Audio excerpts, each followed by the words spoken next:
Imagine, grandir dans un endroit où tout le monde te dit que tu ne réussiras jamais. Imagine, entendre chaque jour que tes rêves sont trop grands pour quelqu'un comme toi. Et maintenant, imagine, refuser d'y croire. Voici l'histoire d'un garçon qui n'avait rien, mais qui a refusé d'abandonner. Amadou vivait dans un quartier modeste, pas de luxe, pas de privilèges, juste des rêves et beaucoup d'obstacles. À l'école, il portait les mêmes vêtements presque chaque semaine. Certains élèves riaient, d'autres murmuraient « Ce n'est pas quelqu'un qui ira loin ». Il travaillait dur, mais les résultats ne suivaient pas toujours. Un jour, il échoua à un examen important. Ce jour-là, il a douté. Il s'est demandé si les autres n'avaient pas raison.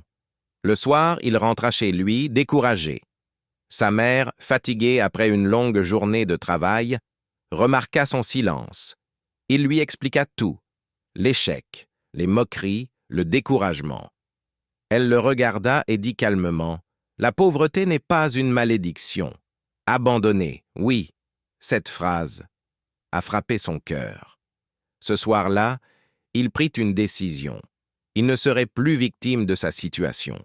Il deviendrait plus fort qu'elle. Pendant que les autres dormaient, Amadou se levait. Pendant que les autres perdèrent du temps, il apprenait. Il échoua encore. Mais cette fois, il ne pleura pas. Il analysa ses erreurs. Il comprit une vérité. Le succès n'est pas réservé aux plus intelligents. Il appartient aux plus constants. Petit à petit, il progressa. Des années plus tard, le garçon dont on se moquait devint un exemple. Il réussit ses examens. Il lança son projet. Il transforma ses cicatrices en force. Le jour où il remit les clés d'une nouvelle maison à sa mère, il se souvint des rires, des doutes, des échecs, et il sourit, parce qu'il avait compris quelque chose d'essentiel. Ce ne sont pas tes circonstances qui décident de ton avenir. C'est ta détermination.